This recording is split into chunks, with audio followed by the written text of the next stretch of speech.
안녕하세요. 길에게 길을 묻다 하봉일입니다.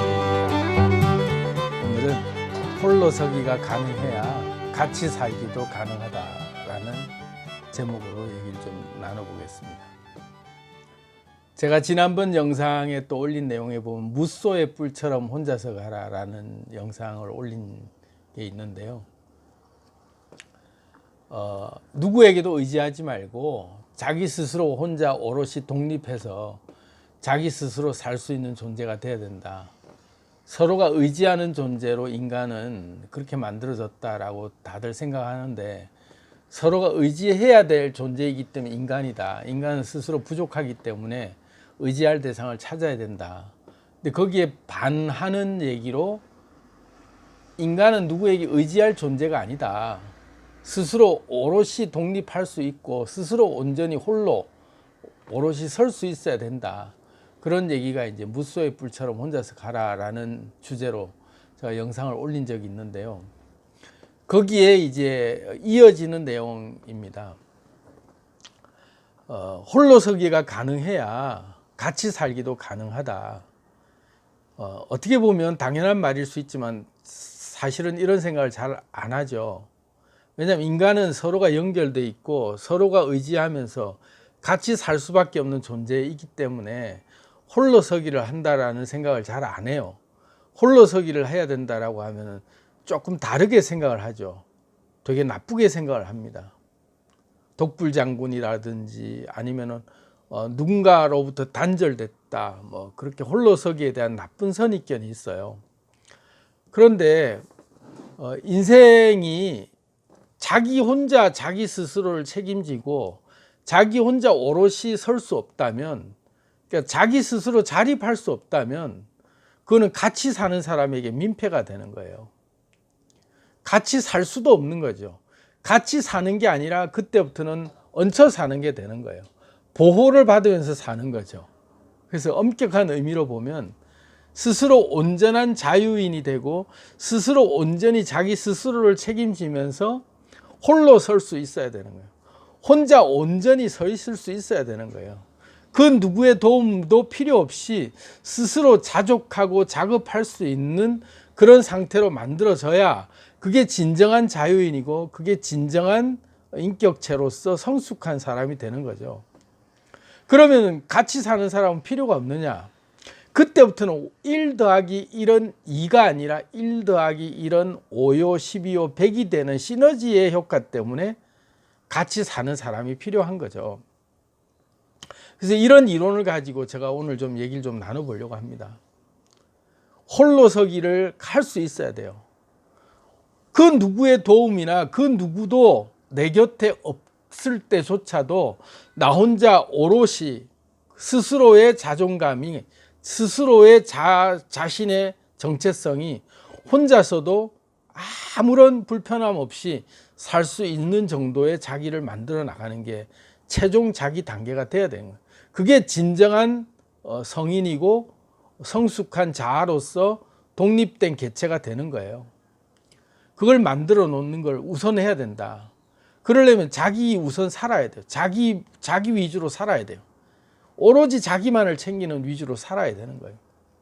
그렇게 살다가 주변 사람들이 이제 옆에 있는 사람들과 교류를 하고 같이 살게 되는 사람들, 가족이 됐건 또는 연인이 됐건 또는 직장이 됐건 단체가 됐건 더불어 살아가는 그런 사람들을 만날 때 우리가 흔히 어떻게 생각을 하냐면 자기를 없애버리고 자기는 없어지는 거예요. 그리고 그 조직의 일원이 되면서 자기가 희석돼 버리면서 없어져.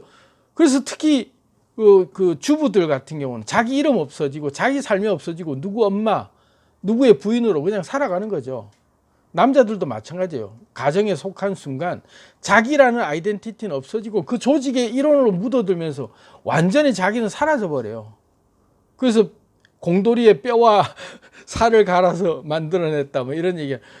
직장에 뼈와 살을 갈아 넣는 거죠. 자기 인생이 없어지는 거예요. 그러면 안 되는 거죠. 오로지 자기의 개인적인 아이덴티티는 살아 있어야 되는 거예요. 그것이 정체성이 돼서 자기가 그 조직 속에서 자기만이 할 수 있는 자기 색깔을 분명히 드러내면서 계속 그걸로 이 조직과 1대1의 관계에서 시너지가 나는 자기 걸 붙여 넣어야지, 내 걸 다 갈아가지고 뼈와 살을 다 갈아서 여기다 녹여낸다고 해서 나의 정체성은 없고 나는 이 조직에 완전히 나를 다 묻었어. 그렇게 한다고 해서 자기가 더 큰 이익을 보거나 이 조직 안에서 자기가 더 커지느냐? 아니에요. 진정한 시너지는 나와 그 조직들, 그 대상들이 각각의 오롯한 개인의 정체성들이, 각각의 색깔이 분명히 있으면서 그것이 합쳐졌을 때 우리라고 하는 시너지가, 엄청난 시너지가 나는 것들이 개인과 개인이 살아있기 때문에 나오는 거예요. 내 걸 포기하지 않았을 때, 내게 그대로 살아있을 때 나오는 거예요. 근데 우린 그걸 착각을 해요. 내 걸 다 포기했을 때, 조직에게 다 맞춰졌을 때 더 나는 이 조직이 잘 된다. 그래서 희생 정신을 강요하는데 그거는 노예에게 바라는 거죠. 노예는 그런 게 필요 없는 거예요. 근데 진정한 자기 주인들은 오나 대 오나 간이 만나야 되는 거예요. 오나 간의 사업적인 제휴를 통해서 서로가 상생할 수 있는, 내 거를 먹고 네 거를 먹는데 우리 걸 합쳤을 때 내 거 먹는 거 따로 네 거 먹는 거 따로인데 우리 게 합쳐지니까 우리 거는 이만큼이 별도로 더 날 때 결합이 돼야 되는 게 진정한 평등이에요. 그걸 먼저 생각해야 되는 거예요. 내 걸 버리고 상대 거에게만 맞춰준다고 시너지가 나는 게 절대 아니에요. 내게 오로지 내가 홀로 설 수 있어야만 상대가 있는 거죠. 그러면 그런 것도 또 한편으로 생각해 볼 수 있죠. 갓난 아기들이 있잖아요. 정체성이 없다라고 얘기할 만한, 일방적으로 누군가가 보호해 줘야만 될 대상이 있어요. 가정에 어린아이들, 갓난아기들은 부모의 도움이 뭐 절대적으로 필요하죠. 그럼 이런 경우는 자기 독립성, 정체성이 없는 경우냐? 아니죠. 잘 생각해 보면 가정에 이 어린아이 하나가 아무것도 하지 않는 아이, 빽빽 울기만 하고 먹을 것만 달려고 하는 이 어린아이 하나가 있음으로 해서 이 가정에 얼마나 다른 에너지들이 오는지 생각해 보시면 이 아이 하나가 가져오는 시너지가 엄청난 거죠. 아무것도 하지 않는데도 불구하고. 그래서 이 존재의 가치라고 하는 것은 그 존재가 절대적 가치가 정해져 있는 게 아니라는 거죠. 상대적 가치들이 다 다른 거예요. 이 갓난쟁이 아기는 누구에게나 불필요해 보이는 짐덩어리 같이 보이는 존재일지라도 그 부모에게는 굉장한 시너지가 나는 하나의 절대적 존재가 또 있는 거죠. 가치가 있는 존재가 되는 거예요.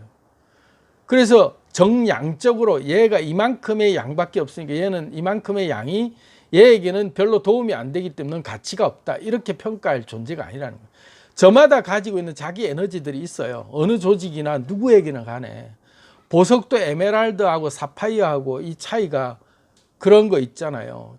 성분이 뭐가 더 함유됐느냐, 철이 더 함유됐느냐, 뭐가 더 함유됐느냐에 빛깔이 달라지는 거죠. 똑같은 나머지는 성분이 같은데 그 조그만 미세한 성분 하나 때문에 보석의 개념이 달라지는 거예요. 에메랄드가 됐다가 사파이어가 됐다가 바뀐단 말이죠. 나머지 성분은 똑같아요. 그런 것처럼 그 함량이 조그마한 차이 때문에 보석의 이름이 바뀐단 말이에요.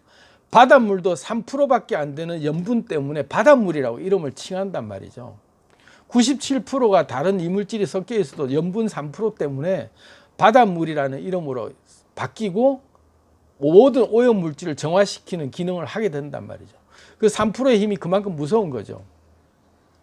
그래서 나라고 하는 정량을 따져가지고 조직과 조직 간에 결합을 했을 때 내 양이 이만큼 못 미치고 조직이 이만큼 크다고 해서 내가 거기에 흡수될 존재가 전혀 아니라는 거예요. 나는 나만의 색깔이 있고 조직은 조직만의 색깔이 있는데 내가 더 더해지면서 나라고 하는 3%가 더 오면서 바닷물이라는 이름이 바뀌고 에메랄드가 되고 사파이어 되고 보석의 이름이 바뀔 정도의 존재가 되는 거죠. 나라는 존재가. 그게 원자 간의 결합의 놀라운 비밀이에요. 함량이 많고 적고의 문제가 아니라는 거죠. 내 용량이 크고 작고의 문제가 아니라는 거예요. 그래서 우리가 1대1 간의 결합이나 홀로서기의 결합이라는 게 내 스스로가 온전히 혼자 내 양이 크고 적고 내 코어가 세고 약하고의 문제가 아니라는 거예요. 내가 오롯이 혼자 서 있고 내 자신의 자존감이, 내 정체성이 분명할 때 어딜 가나 그 내 색깔이 나옴으로 해서 그 조직의 색깔이 나로 인해서 그 조직이 점점 더 다른 색깔이 되면서 내가 이 조직을 시너지가 나는 다른 물질로 바꾸게 되는 그런 힘이 돼야 진짜 소금이 되고 빛이 되는 거예요. 여러분, 내가 어느 누군가와 협업을 하고 누군가에게 들어가서 도움이 되겠다라고 했을 때 일방적으로 나를 희생해서 될 일이 절대 아니라는 사실을 다시 한 번 더 여러분들이 자각해 보시고, 내가 살아 있어야 되는구나, 나는 포기하면 안 되는구나, 나라는 아이덴티티는 살아 있고 누구를 만나든 간에 내게 그대로 있음으로 해서 내가 그들과 결합함으로써 이 분자라고 하는 물질이 생성됐을 때 나라는 원자의 이 코아 때문에 분자의 이름이 달라지는 거구나. 그걸 분명한 색깔을 낼 수 있는 사람들이 빛과 소금이 되는 사람들이고, 그런 사람들이야말로 보석이 되는 거죠. 코아가 되는 거예요. 그 정체성 때문에 바뀌는 거죠. 근데 이걸 포기하면은 어느새 뼈와 살을 다 갈아서 거기다 받치면서 없어지는 거죠. 그러면서 노예가 되는 거예요. 여러분, 노예로 사시 마시고 여러분들의 인생이 자기 오롯이 살아있으면서 내가 홀로 서기가 가능해야 같이 붙었을 때 시너지가 나는구나. 그래서 양이 많고 적고가 문제가 아니구나. 내 정체성만 분명하면은 아무리 역할이 없는 갓난쟁이 애기라도 그 부모에게는 엄청난 삶의 원동력이 되는 힘을 주는 그 존재가 되듯이, 나라는 존재 자체가 아무것도 할 수 없는 존재가 나는 그런 존재다라고 생각할지 몰라도 내 존재의 색깔만 분명히 내면 어딜 가나 내 색깔이 나오는 때가 있다는 거죠. 여기서는 내가 아무짝에도 쓸모없는 존재가 될 수 있어요. 나라는 색깔이 필요 없는 그 조직일 때는. 그래서 내가 굉장히 무용지물로 느껴지고 무기력하게 느껴질 때가 있어요. 그런 조직하고는 안 맞는 거죠. 그런데 내가 내 색깔이 맞는 거에 결합이 됐을 때 내가 살아있는 게 있어야만 내가 그 조직 안에서 내 색깔 때문에 그 조직의 이름이 바뀌는 그런 역할을 비로소 하는 거죠. 근데 그런 거 아닐 때는 인연이 안 된다 하고 그냥 빨리빨리 덜어내면 돼요. 괜히 막 쓸데없는 데다가 나를 필요로 하지 않는 조직들에게 가서 나를 읍소하면서 내를 갈아 넣을 필요가 없다는 거죠. 내가 자청해서 노예가 될 필요가 없어요. 나는 나로 오롯이 살아있으면서 내 색깔을 원하는 곳, 그런 것과 결합했을 때만 시너지가 날 수 있는 겁니다. 여러분, 홀로 서기가 가능해야 같이 살기도 가능하다라는 사실을 한번 염두에 두시고 여러분들의 색깔을 잃지 마시고 오롯이 독립해서 서볼 수 있는 자기 자신의 아이덴티티를 찾아보시기 바랍니다. 감사합니다.